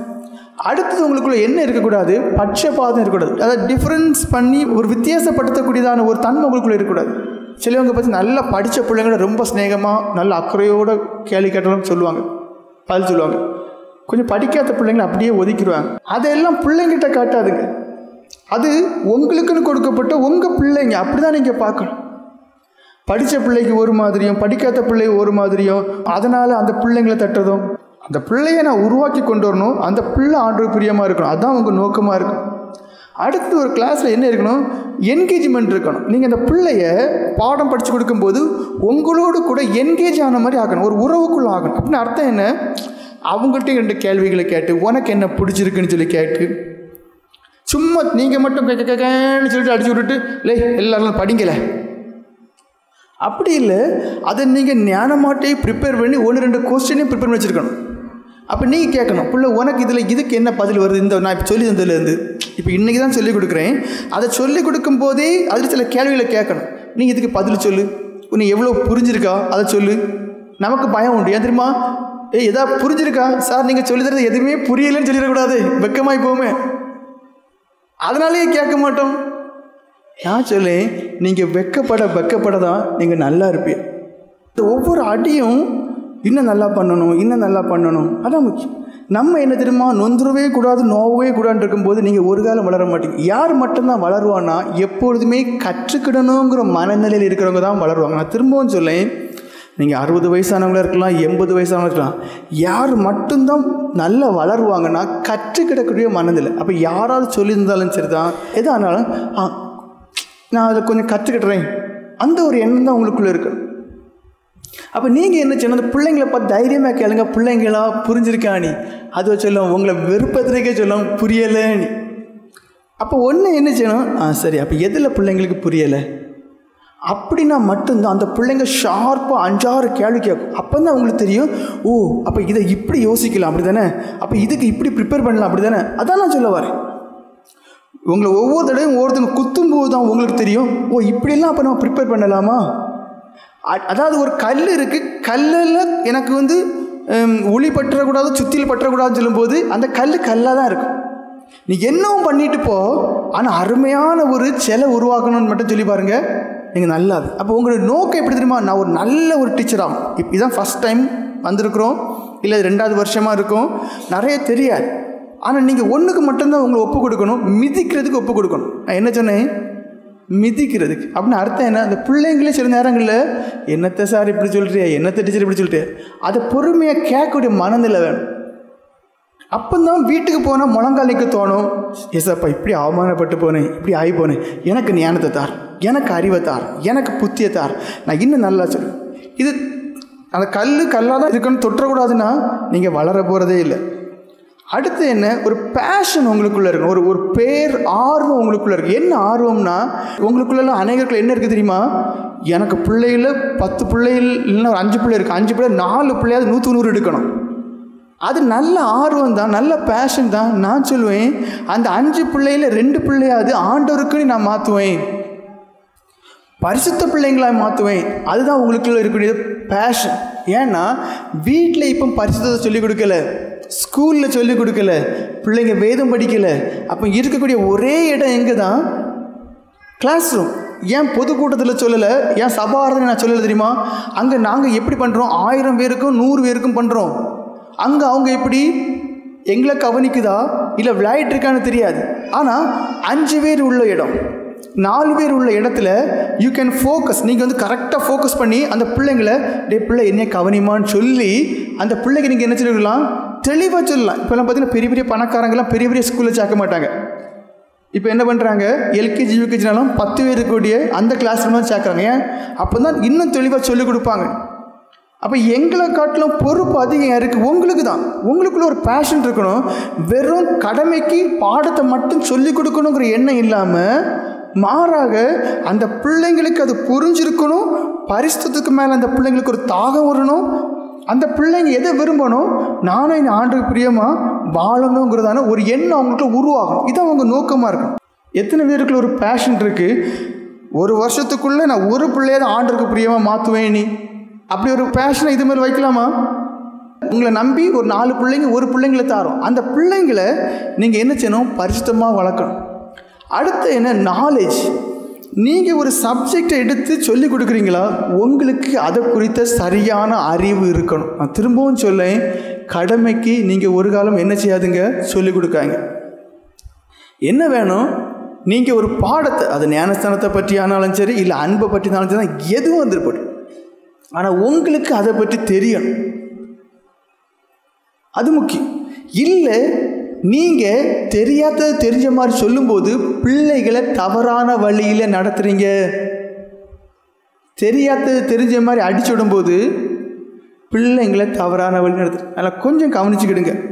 அடுத்து என்ன, கொலாபரேட்டிவ்பாங்க, அப்புறம் கிரியேட்டிவிட்டிம்பாங்க. அப்படின்னு என்ன, அந்த பிள்ளைங்களோட நீங்களும் சேர்ந்து ஒரு கூட்டு பணியில் இருக்கணும். கிரியேட்டிவாக சில காரியங்களை பண்ணணும். அப்படின்னா என்ன, இப்போ அடுத்த வாரம் என்ன பாடம் நீங்கள் எடுக்க போறீங்களோ நீங்கள் சொல்லணும், நானும் படிச்சுட்டு வரேன், நீங்களும் படிச்சுட்டு வரேன். முதல்ல பிள்ளைங்களுக்கு அந்த படிச்சுட்டு வந்து என்ன உங்களுக்கு புரிஞ்சிருக்க நீங்கள் சொல்லுங்கள், பிறகு நான் சொல்கிறேன். அப்போ என்ன ஆகுன்னா, அந்த பிள்ளைங்களும் படிச்சுட்டு வருவாங்க. படிச்சுட்டு வர்றதுனால அந்த பாடத்தை நீங்கள் திரும்ப சொல்லிக் கொடுக்கும்போது இன்னும் ஆழமாக பதியும். நான் சொல்ல உங்களுக்கு புரியுதா? இது அந்த பாடத்தை படிச்சுட்டே வந்திருக்காது, நீங்கள் சொல்லும்போது அதுக்கு வாழும் புரியாது, தலையும் புரியாது. அப்போ அந்த பிள்ளைங்களை நீங்கள் ஏதேன்னு ஒரு விதத்தில் என்ன செய்யணும், என்கேஜ் பண்ணணும். அடுத்து என்ன, கிரியேட்டிவிட்டியாக இருக்கணும். சும்மா 4 கொஸ்டினை கொடுத்துட்டு நீ போய் அதை போய் என்ன செய் எழுதிட்டுவான்னு சொல்கிறது காட்டிலும், நீங்கள் முதல்ல 4 கொஸ்டினை ஒரு சார்ட்டில் படமாக வரைஞ்சி விளக்குற மாதிரி இருக்கணும். இல்லை சில பிக்சர்களை கொண்டு வந்து காட்டி இதான் என்னன்னு சொல்லணும். அதே மாதிரி அந்த பிள்ளைங்களையும் நீங்கள் என்ன செய்யணும், கொஞ்சம் வித்தியாசமாக நீ பண்ணிட்டு வாமான்னு சொல்லி பாருங்கள், அதுகளுக்கு அதில் விருப்பம் இருக்கும். சும்மா எப்போ பார்த்தாலும் கடமைக்கு ஒரு 4 கொஸ்டினை கொடுத்துட்டு எழுதிட்டு வச்சுலாம் அது சரிப்படாது. அப்போ கொஞ்சம் வித்தியாசமாக யோசிங்க. அந்த பிள்ளைங்களுக்கு அது பிடிச்ச மாதிரி இருக்கட்டு, இல்லை இதுக்கு ஒத்ததான பைபிளில் இருக்க வேறு கதையை நீங்கள் எனக்கு கொண்டு வாருங்க, சொல்லுங்கள் பார்ப்போம். அப்படியெல்லாம் அந்த பிள்ளைங்களை உங்களோட கூட என்கேஜ் பண்ணுங்க. ஏன்னா எனக்கு ரொம்ப சங்கடமே, உங்களை அநேகர் எப்படி தெரியுமா, கடமைக்கு செய்யக்கூடியவங்களா இருக்கு. நான் சொல்ல வார்த்தை புரியுங்க, உங்களை அநேகர் ஏதோ உங்களை அநேகருக்கு அதாவது நான் 4 பிள்ளைங்களை உருவாக்கணுங்கிற தாகமே கிடையாது. ஆண்டோர் தந்திருக்க பொறுப்பு அந்த பயமும் கிடையாது கடமைக்கு. அப்படின்னு அர்த்தம் என்ன, செத்த இறுதியம் உள்ளவங்களா இருக்கிறீங்க. அதனால தான் அதை இருள் அடைஞ்சிட்டு ஒரு கடமை உணர்வு இல்லை. எனக்கு நீங்கள் இனிமேல் அப்படி இருக்கக்கூடாது. அதான் என்னுடைய ஒரே இது. ஏன்னா கடைசி பாகம் என்ன, லீடர்ஷிப், ஒரு தலைமைத்துவம் இருக்கணும். ஒரு தலைமைத்துவம்னு அர்த்தம் என்ன, உங்களுக்கு கீழே இருக்கக்கூடியவங்களை நீங்கள் உருவாக்கணும். எப்படி உருவாக்கணும், முதல்ல நீங்கள் அவரை இயேசு பின்பற்றக்கூடியவங்களா இருக்கணும். அந்த பிள்ளைங்களை என்ன செய்யணும், நீங்கள் ஆண்டவருக்குள்ளே கொண்டு வரணும். இது எப்படி, கடமைக்கு பாடம் எடுக்குது, கடமைக்கு இருக்கிறது, கடமைக்கு போகிறது. உங்களுக்குள்ள ஒரு நோக்கம் இருக்கணும், இந்த இளைய சமுதாயத்தை பரிசுத்தமாய் கொண்டு வரணும். நான் என்ன சொன்னேன், பரிசுத்தமாக இருக்கு. ஆனால் நான் இதை விரும்புகிறேன், அந்த இளைய சமுதாயத்தை பரிசுத்தமாக நீங்கள் மாத்திரதான் நீங்கள் பிரயாசப்படும். அடுத்து என்ன, ஒரு மோட்டிவேஷனை நீங்கள் அந்த பிள்ளைங்களுக்கு கொடுக்கணும். மோட்டிவேஷனை ஒரு உந்து சக்தி, உந்து தன்மையை நீங்கள் கொடுக்கணும். அதாவது ஒரு பாடத்தை எடுத்து முடிக்கிறீங்க, எடுத்து முடிக்கும்போது பிள்ளைங்களா இந்த பாடம் உங்களுடைய தனிப்பட்ட வாழ்க்கையில் என்ன சொல்லி தருது அதை கேளுங்க. ஒரு பாடத்தை சொல்லி கொடுக்குறீங்க, அதாவது நான் நிறைய பாயிண்ட் சொன்னேன், எதுக்கு தெரியுமா, கடைசி அந்த இது முடிக்கும் போது உங்களுக்குள்ள என்ன இருக்குன்னு தெரியுமா, நான் என்ன விதத்தில் அந்த பிள்ளைங்களை மோட்டிவேட் பண்ணேன், உந்து ஏவுனை.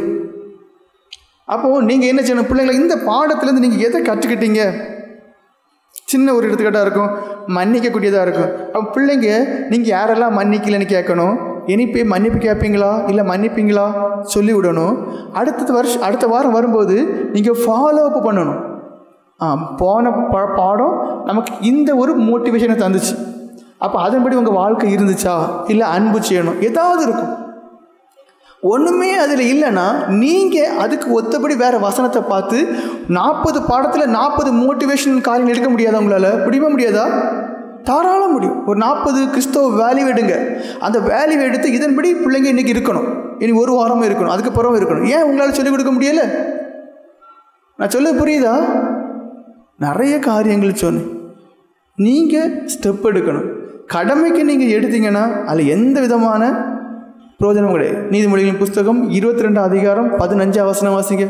பிள்ளையின் நெஞ்சில் மதியினம் ஒட்டி இருக்கும், அதை தண்டனையின் பிரம்பு அவனை விட்டு அகற்றும். அப்போ என்ன சொல்லப்பட்டிருக்கு, பிள்ளைங்கன்னு சொன்னாலே மதியினம் ஒட்டிட்டு தான் இருக்கு. உடனே என்ன செய்யறாதுங்க, நீ ஒன்றுக்கும் உருப்பட மாட்டோம், நீ கேட்கக்கூடிய கேள்வியெல்லாம் தலைகளை இருக்கு, தள்ளி போல அப்படின்னு சொல்லக்கூடாது. இங்கே ஒரு வழின்னா அடித்து திருத்து, நீ அது இல்லை முக்கியம், மதியினத்தை அகற்றுதான் உங்களுடைய பொறுப்பு. பரிசுத்தமாக ஒரு வாழ்க்கை வாழ முடியும், சன்னியாசமாக ஒரு வாழ்க்கை வாழ முடியும், தேவனுக்கென்று உங்களை ஒப்பு கொடுத்து ஒரு வாழ்க்கை வாழ முடியும். நீங்கள் மோட்டிவேட் பண்ணி தான் ஆகணும். அப்போ அதுக்கு என்ன இருக்குது, அந்த மதியினத்தை எடுத்து மாற்றணும்னா நீங்கள் சொல்லிக் கொடுக்கக்கூடிய விதம் இருக்குது. எபிரேயர்களின் நிருபம் 5 அதிகாரம் 13-14 வாசிங்க.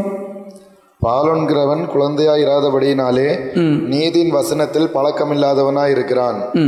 பலமான ஆகாரமானது நன்மை தீமை என்னதென்று பயிற்சியினால் பகுத்தறியத்தக்கதாக முயற்சி செய்யும் ஞானேந்திரியம் உள்ளவர்களாகிய பூரண வயதுள்ளவர்களுக்கே தகும். அதாவது ஒரு காரியம், பால் உணவு பலமான உணவு.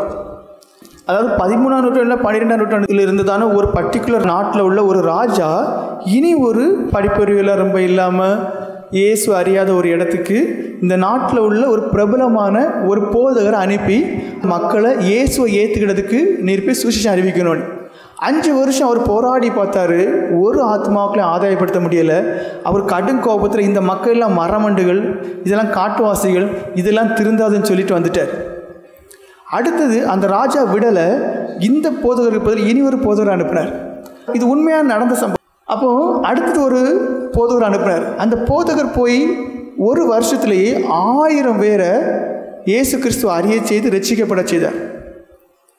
அப்போ அந்த ராஜா இதுக்கு முன்னாடி போன போதகரையும் கொண்டு நிறுத்தி இந்த போதகரை வச்சு என்ன வித்தியாசம்னு கேட்கும்போது தான் முதல்ல போன போதகர் அறிவில் கூடின ஆள், நிறைய படித்த ஆள், அதனால் அவர் மாற்றுவாருன்னு சொல்லி இந்த ராஜா அவர் அனுப்புகிறார். அவர் அங்கே போய் என்ன செய்தார், எல்லாருக்கும் இயேசு தெரிஞ்ச போல், எல்லாருக்கும் எல்லாம் தெரிஞ்சது போல் இவர் எல்லாமே பேச்சையும் காரியங்கள் எல்லாமே பெரிய லெவலில் பேசினார். அவர் பேசுகிறத அந்த ஜனங்கள் சாதாரணமாக புரிஞ்சு ஏற்றுக்கிட முடியாது. நான் சொல்லுறது புரியுதா? இந்த போதர் என்ன செய்தார், எளிமையான நடையில் எது மனம் திரும்புதல், எது ரட்சிப்பு, யார் இயேசு கிறிஸ்துங்கிறத சாதாரணமாக அந்த மக்கள் புரிகிற முறையில் சொல்லி கொடுத்தாராம். அந்த மக்கள் இயேசுவை ஏற்றுக்கிட்டாராம். அல்லேலூயா ஸ்தோத்திரம், அல்லேலூயா ஸ்தோத்திரம். இது உண்மையான ஒரு சம்பவம். அப்போ உங்களுக்கு தெரியணும், நெஞ்சில் மதீனம் இருக்குது. நம்ம எல்லாருமே என்ன செய்யக்கூடாது, அவன் கடினமான இருதயம் உள்ளவன், என்ன சொன்னாலும் பிடிவாதம் பிடிச்சவன், இது திருந்தாது, அது பிஞ்சில் விளைஞ்சது, இப்படியெல்லாம் சொல்லி மட்டும் தட்டாதுங்க. மதீனம் இருக்குது, உங்கள் வேலை என்ன, ஆண்டவருக்கு பயந்து அந்த பிள்ளையும் எப்படி புரிஞ்சுக்கிடும்.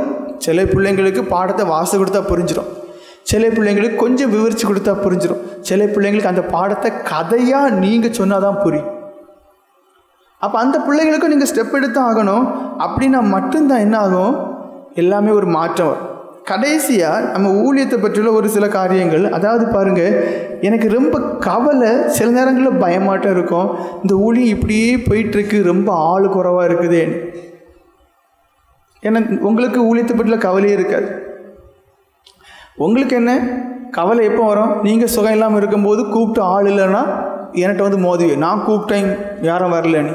ஆனால் அறிவே கிடையாது, உங்கள் பிள்ளைங்களை விட்டியலா, இல்லை உங்கள் குடும்பத்தில் யாராவது வந்தாங்களா, இல்லை எல்லாத்துக்கும் மேலே எத்தனை பேர் தான் இருக்கிறீங்க.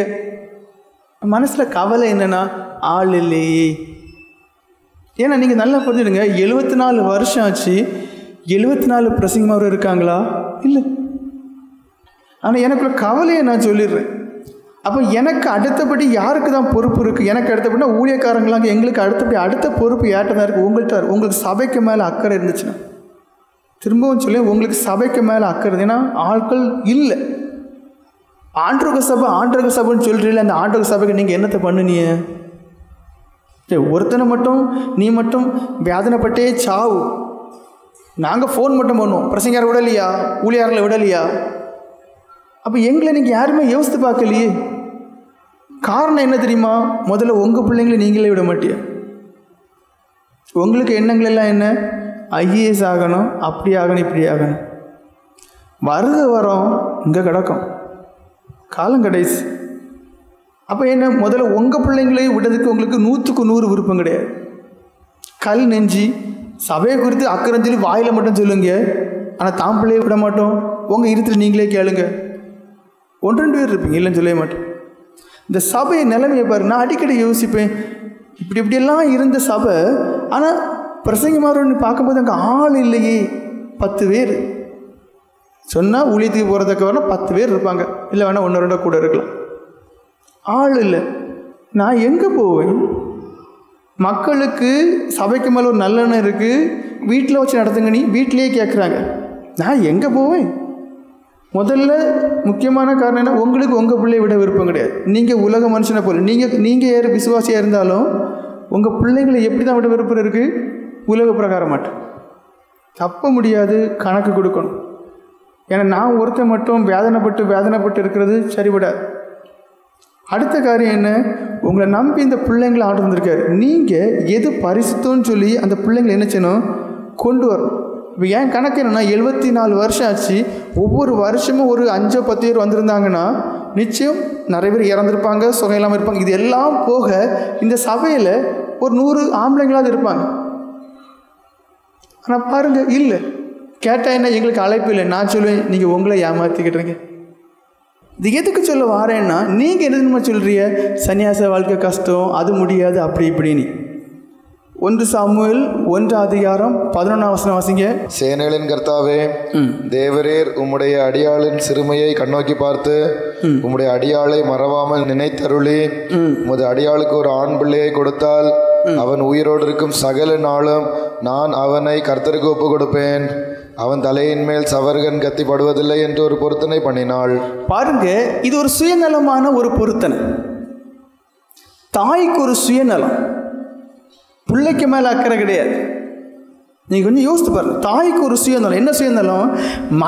மலடின்னு சொல்லி என்ன சொல்கிறது எனக்கு வெப்ராளமாக இருக்குது. நீர் ஒரு குழந்தையை தார், ஒரு ஆண் குழந்தையை தாராண்டவர். அந்த பேர் மட்டும் என்னை விட்டு மாறணும். நான் என்ன திரும்ப செய்வேன்? அந்த குழந்தைய அப்படியே உமக்கு கொடுப்பேன்.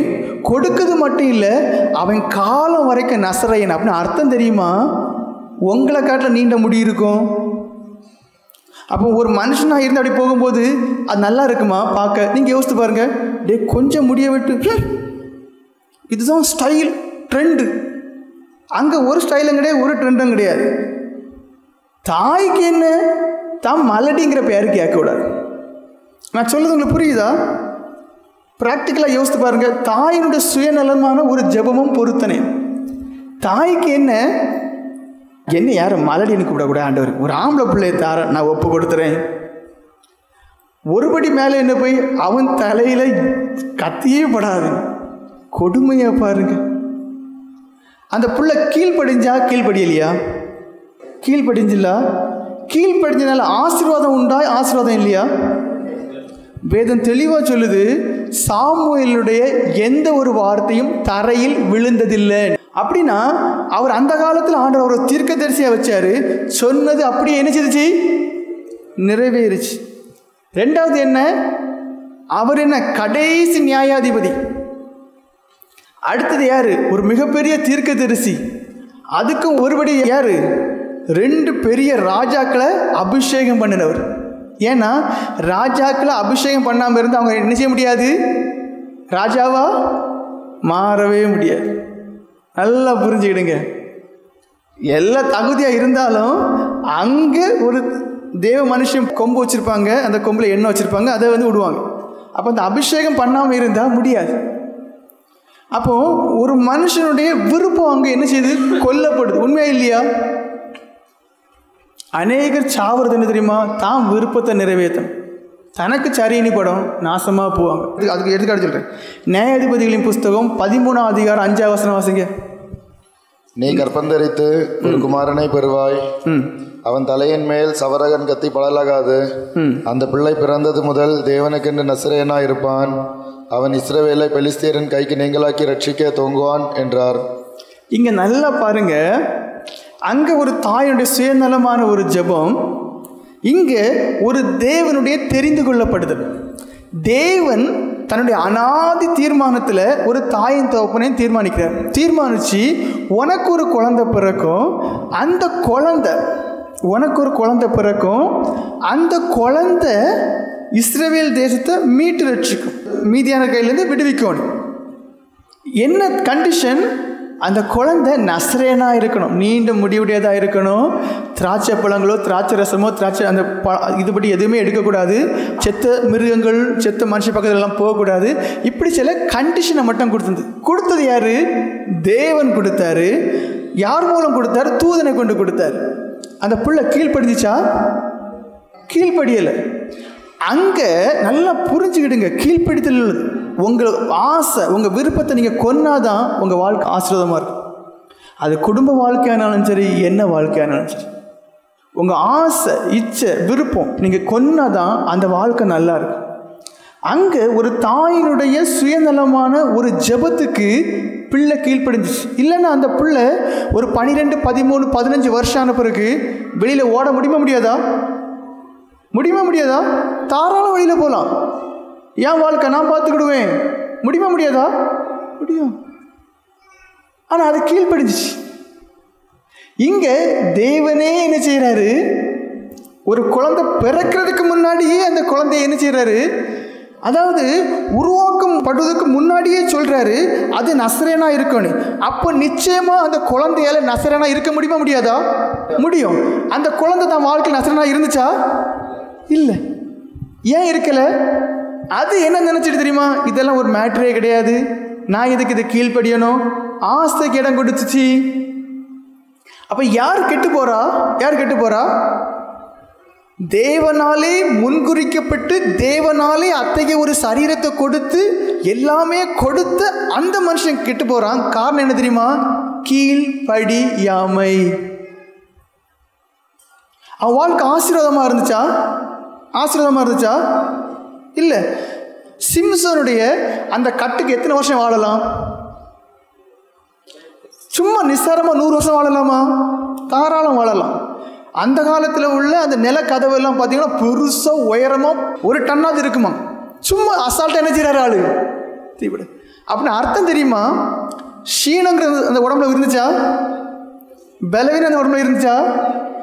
அப்போது இங்கே ஒரு மனுஷன் ஆண்டவர் உருவாக்குறாரு. அவன் சரீரம், அவனுடைய இருதயம், ரத்தம், சதம் எல்லாமே பலம் உள்ளது, இரும்பு மாதிரி இருக்கு. ஆனால் வாழ்க்கை கீழ்படியாதனால என்ன ஆச்சு சொல்லுங்க? முடிஞ்சு.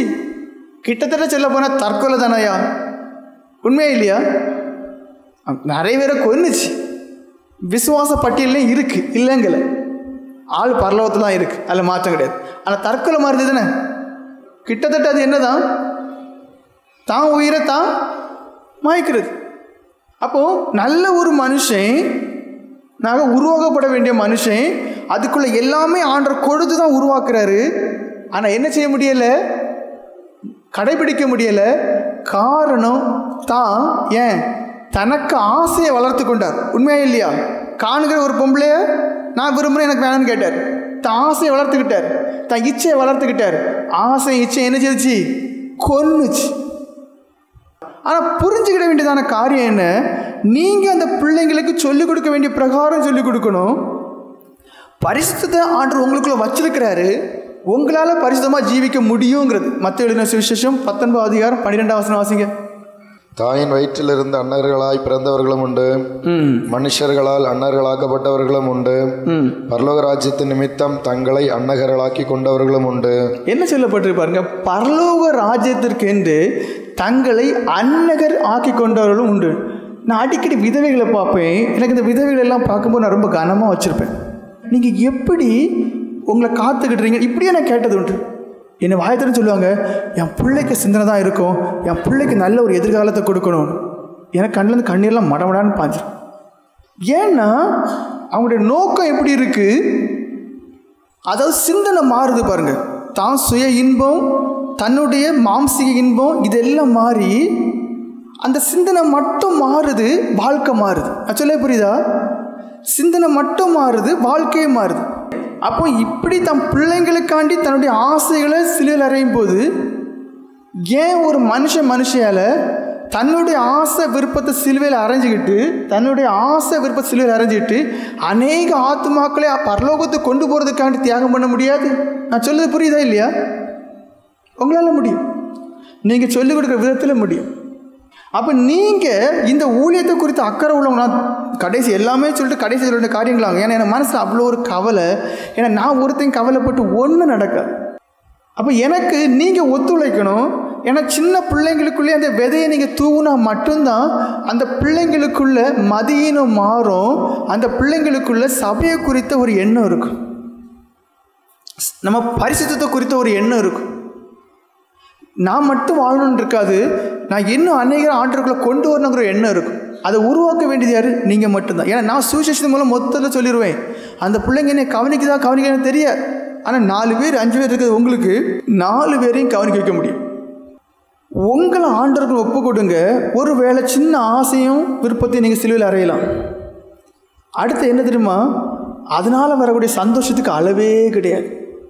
இதான் நீங்கள் அந்த பிள்ளைங்களுக்கு சொல்லிக் கொடுக்கணும். அதுவும் என்ன, ஐயோ அப்போ எப்பவுமே துக்கப்பட்டு இருப்போம் இல்லை. வேதம் தெளிவாக சொல்லுது. நான் அதை போன பிரச்சனை, பாடுகள் பெருகும் போது ஆறுதலும் பெருகும். ஆண்டவர்களை வாழ்கிற ஒரு வாழ்க்கை இருக்குது. எனக்கு நீங்கள் நான் முதல்ல சொன்னது எல்லாமே எப்படி பாடம் எடுக்கணும், எப்படி பிள்ளைங்கள்ட்ட மிங்கிளாகணும். கடைசியாக நான் சொன்னது என்ன சொன்னேன்? நீங்கள் மாறணும். நீங்கள் என்ன செய்யணும்? சபைக்கு மேலே அக்கறை உள்ள பெண்கள் டீச்சராக இருக்கணும், ஆண்கள் டீச்சராக இருக்கணும். ஊழியத்தில் பிள்ளைங்க வரணும், ஊழியம் வளரணும். அதுக்கு நீங்கள் உதவி செய்யணும். நாங்கள் என்ன செய்யணும் சொல்லி கைவிரிக்காதீங்க. முதல்ல ஜெபம் பண்ணணும், அதுக்கேற்றோடி ப்ரிப்பேர் பண்ணணும். அந்த பிள்ளைங்களுக்குள்ள பரிசுத்த வாழ்க்கை, சந்நியாச வாழ்க்கை, காலம் கடைசிங்கிறதான காரியத்தை சொல்லிக் கொடுக்கணும். அதான் நான் சொல்ல வரேன். ஏன்னா ஆதி சபையார் எல்லாருமே தங்களை வெறுத்து குடும்ப வாழ்க்கையை விட்டு ஊழியம் செய்த காரணம் என்ன தெரியுமா? அவங்க எல்லாருமே நினச்சிட்டு இருந்தது அவங்க காலத்தில் ஆண்டோடைய வருகவர். அதான் பவுல் அப்போஸ்தலன் அழகாக சொல்லுவார், நாம் நித்திரை அடைவதில்லையே. வாசித்திருக்கிறீங்களா? அதுக்கு அர்த்தம் என்ன தெரியுமா? A strong belief தங்களுக்குள்ள ஒரு ஆழமான விசுவாசம் தான் என்ன தெரியுமா, என் காலத்தில் தான் ஆண்டவர் வருவார். ஆனால் இப்போ கடைசி காலத்தில் அறிகுறி எல்லாமே யார் காலத்தில் நடக்கு? யார் காலத்தில் நடக்கு? உங்கள் காலத்தில் நடக்கு, நம்ம காலத்தில் நடக்கு.